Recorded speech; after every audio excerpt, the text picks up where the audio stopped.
सुबह सुबह एक पार्क शांत था। घास पर ओस की बूंदें चमक रही थीं, जैसे सुनहरी धूप में हीरे बिखरे हों। हल्की हवा पेड़ों के पत्तों से सरसराहट कर रही थी, जैसे कोई राज की बात हो रही हो। आरव नाम का एक जवान आदमी रास्ते पर चल रहा था। उसके कदमों से शांति भंग नहीं हो रही थी।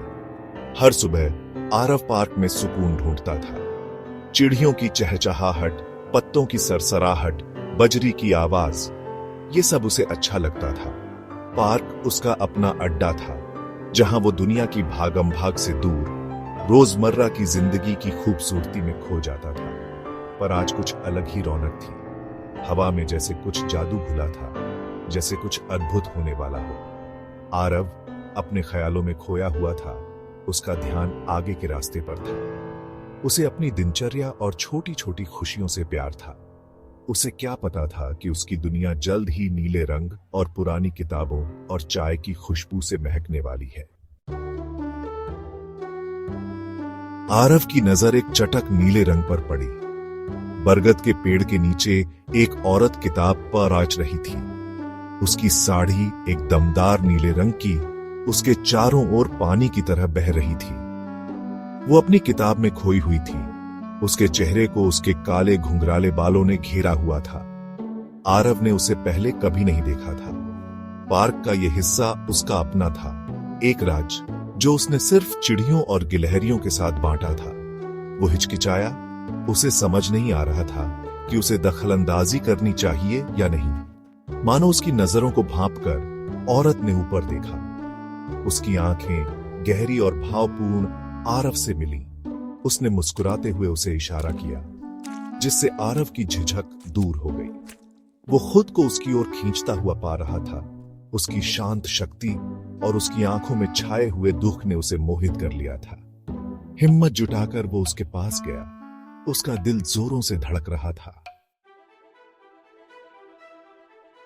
गुड मॉर्निंग, आरव ने कहा।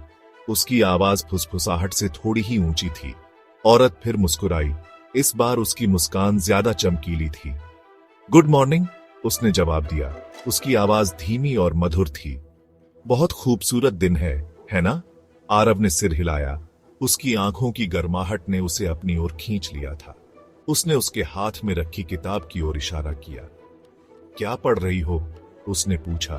खुद अपनी हिम्मत पर हैरान था। ये कहानियों का संग्रह है, उसने जवाब दिया। उसकी उंगलियां किताब की घिसी हुई रीढ़ पर धीरे से फेर रही थीं। मैं सिया हूं वैसे, आरव, उसने जवाब दिया। और इस तरह उनकी बातचीत शुरू हो गई। उन्होंने किताबों के बारे में बात की। उनके साझा जुनून ने उनके बीच एक अटूट रिश्ता बना दिया। आरव को पता चला कि सिया एक लेखिका थी। उसके शब्द उसके पाठकों के मन में रंगीन तस्वीरें उकेरते थे। वो बहुत समझदार थी। जिंदगी के बारे में उसके विचार गहरे और सोचने पर मजबूर कर देने वाले थे। आरव, जो आमतौर पर कम बोलता था, ने खुद को उसके सामने खोल दिया। अपने विचार और सपने उसके साथ साझा किए। उसे पता चला कि उसे चाय बहुत पसंद है, कड़क और मीठी, ठीक वैसे ही जैसे उसे पसंद थी। उसने पास के स्टॉल से चाय लाने की पेशकश की। उनकी अचानक हुई मुलाकात को और लंबा खींचने का एक मूक वादा। जैसे जैसे दिन हफ्तों में बदलते गए, आरव और सिया की सुबह की मुलाकातें एक प्यारी रस्म बन गई। वो खुद को उनकी बातचीत का इंतजार करते हुए पाता, जिस तरह से उसका चेहरा चमक उठता जब वो अपनी लेखनी के बारे में बात करती। चाय की चुस्कियों के बीच उनकी खामोशी में भी एक अलग ही सुकून था। उसे पता चला कि अपनी खुशमिजाज शख्सियत के पीछे सिया एक दर्दनाक अतीत का बोझ ढो रही थी। जिंदगी ने उसे कई मुश्किलों में डाला था, जिससे उसे गहरे जख्म मिले थे।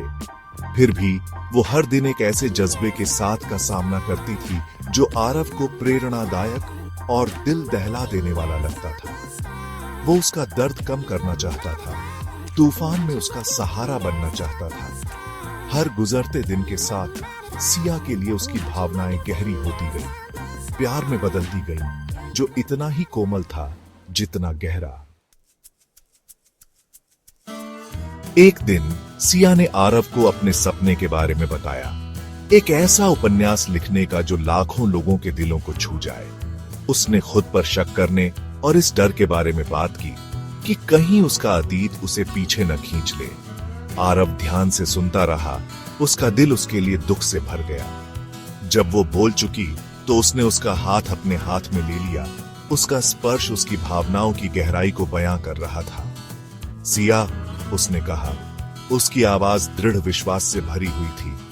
तुम एक बहुत अच्छी लेखिका हो। किसी भी चीज को, यहां तक कि अपने अतीत को भी, अपनी चमक फीकी मत पड़ने देना। मुझे वादा करो कि तुम अपने सपने को कभी नहीं छोड़ोगी। सिया उसे देखती रही। उसकी आंखों में अनगिनत आंसू छलक रहे थे। उसका उस पर विश्वास इतना अटूट और सच्चा, उसके अंदर उम्मीद की एक किरण जगा गया। उसने उसका हाथ दबाया। उनके बीच एक मूक वादा हुआ। उस दिन से आरव उसकी ताकत का स्तंभ बन गया, उत्साह का एक स्थायी स्रोत। वो उस पर तब भी विश्वास करता था जब वो खुद पर शक करती थी। उसे धीरे से उसके सपनों का पीछा करने के लिए प्रोत्साहित करता था। आरव ने सिया को अपने छोटे से शहर के सबसे ऊंचे पहाड़ी की चोटी पर ट्रैकिंग पर ले जाने का फैसला किया। ऊपर से नजारा लुभावना था। लहराती पहाड़ियों और डूबते सूरज के रंगों से जलते हुए आसमान का एक मनोरम दृश्य। जैसे ही वे वहां खड़े थे, हाथों में हाथ डाले, दुनिया गायब होती हुई सी लग रही थी। उन्हें अपनी ही खुशी के छोटे से आलम में छोड़कर एक गहरी सांस लेते हुए आरव ने सिया की ओर रुख किया। सिया, उसने शुरू किया। उसकी आवाज भावनाओं से भरी हुई थी। जिस पल मैंने तुम्हें उस बरगद के पेड़ के नीचे बैठा देखा, अपनी किताब में खोई हुई, मुझे पता था कि तुम्हारे बारे में कुछ खास है। सिया का दिल तेजी से धड़कने लगा। उसे अंदाजा हो गया था कि क्या होने वाला है।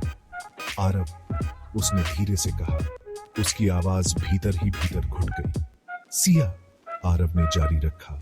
उसकी नजरें उसकी आंखों में टिकी हुई थी। तुम मेरी जिंदगी की सबसे अच्छी चीज हो।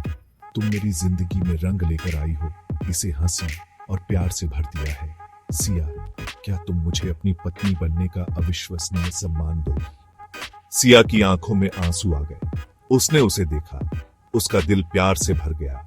फिर उसने कुछ ऐसा किया जिसकी उम्मीद नहीं थी। वो एक कदम पीछे हट गई। उसका चेहरा एक परिचित उदासी से ढंक गया। आरव, उसने शुरू किया। उसकी आवाज अनकहे शब्दों से भारी थी। मुझे तुम्हें कुछ बताना है, मेरे अतीत के बारे में, इस बारे में कि मेरी कहानी अधूरी क्यों है। लेकिन इससे पहले कि वो कुछ और कह पाती, उसके चेहरे पर एक अजीब सी अभिव्यक्ति छा गई। उसकी आंखें बंद होने लगी और वो अपने पैरों पर लड़खड़ाने लगी। आरव, उसका दिल गले में आ गया। उसे संभालने के लिए दौड़ा। जब सिया को होश आया तो वो हॉस्पिटल के बिस्तर पर थी। उसके सिर में हल्का सा दर्द हो रहा था। उसे घबराहट हुई जब उसने देखा कि आरव कहीं नहीं दिख रहा है। उसने उसे आवाज दी। उसकी आवाज कर्कश और कमजोर थी, लेकिन जवाब में सिर्फ हॉस्पिटल के कमरे की खामोशी थी। दिन हफ्तों में बदल गए और फिर भी आरव का कोई अता पता नहीं था। सिया को हॉस्पिटल से छुट्टी मिल गई। उसका दिल चिंता और एक अजीब सी बेचैनी से भरा हुआ था, जिसे वो झटक नहीं पा रही थी। वो पार्क में उनके बेंच पर वापस गई, उसे ढूंढने की उम्मीद में, लेकिन वो वहां नहीं था। उसकी गैर मौजूदगी की खामोशी भैरी कर देने वाली थी। उस डर को और बढ़ा रही थी जो उसके अंदर घर कर रहा था। वो कहां हो सकता है? क्या हुआ था? क्या उसके अचानक बेहोश होने से वो डर गया था? सवाल उसके दिमाग में घूम रहे थे, उसे लगातार परेशान कर रहे थे। जवाबों के लिए बेताब सिया ने आरव के घर जाने का फैसला किया, लेकिन वहां पहुंचकर उसे पता चला कि घर खाली है। पड़ोसियों ने उसे बताया कि उसका परिवार कहीं और शिफ्ट हो गया है, अपना पता छोड़े बिना। एक शाम जब सिया अपने अध्ययन कक्ष में बैठी थी, किताबों के ढेर और अपने टूटे हुए सपनों के बीच, तो उसे अपने नाम एक पार्सल दिखाई दिया। उसका दिल तेजी से धड़कने लगा जब उसने लेबल पर जानी पहचानी लिखावट देखी। ये आरव की तरफ से था। कांपते हाथों ने जल्दी से धागे को खोला। अंदर उसे एक पांडुलिपि मिली जो एक पुरानी चमड़े की जिल्द में बंधी हुई थी। पहले पृष्ठ पर आरव की लिखावट में 3 शब्द थे जिन्होंने उसे कांप दिया। एक अधूरी मुलाकात। जैसे ही सिया ने पांडुलिपि को पढ़ना शुरू किया, उसे एहसास हुआ कि ये उनके प्यार की कहानी थी। पार्क में उनकी पहली मुलाकात, चाय पर उनकी बातचीत, उनके साझा सपने और उसका अचानक गायब हो जाना। आरव ने अपने दिल और आत्मा को हर शब्द में उतार दिया था। उनके रिश्ते के सार को एक कच्ची ईमानदारी के साथ बयां किया था, जिसने उसे हैरान कर दिया। एक के बाद एक पृष्ठ सिया ने आरव के शब्दों को पी लिया। उसके आंसुओं ने स्याही को धुंधला कर दिया। उसने उसकी ताकत, उसके जज्बे, उस पर उसके अटूट विश्वास के बारे में लिखा था। उसने उस डर के बारे में लिखा था जो उसे तब महसूस हुआ था जब वो उसकी बाहों में बेहोश हो गई थी। उसे यूं खिसकते हुए देखने की लाचारी के बारे में। उसने जाने के अपने फैसले के बारे में लिखा था, यह मानते हुए कि वो उसके लिए काफी अच्छा नहीं था, कि उसकी मौजूदगी उसे पीछे खींच रही थी। आखिरी अध्याय में आरव ने सिया को एक दिल को छू लेने वाला खत लिखा था। उसने उसके लिए अपने प्यार के बारे में लिखा था, एक ऐसा प्यार जो समय और दूरी से परे था। उसने इस उम्मीद के बारे में लिखा था कि उसे अपने अतीत का सामना करने, अपनी कहानी को खत्म करने और आखिरकार अपनी कीमत पर विश्वास करने की ताकत मिलेगी। उसने खत को इस अनुरोध के साथ खत्म किया कि वो कभी भी प्यार को न छोड़े, अपने दिल को एक नई शुरुआत की संभावना के लिए खुला रखे। जैसे ही सिया ने पांडुलिपि को बंद किया, उसके गाल पर एक आंसू लुढ़क गया। आरव के शब्द प्यार और तड़प से भरे हुए उसकी आत्मा में गहरे तक उतर गए। उसे उसके त्याग की गहराई का एहसास हुआ। उसे आजाद करने के लिए खुद को छोड़ देने का निस्वार्थ कार्य। और उस क्षण वो जानती थी कि उसे ढूंढना है। उनकी मुलाकात अधूरी रह गई होगी, उनकी कहानी अनकही रह गई होगी, लेकिन उनका प्यार, उसे एहसास हुआ, खत्म नहीं हुआ था।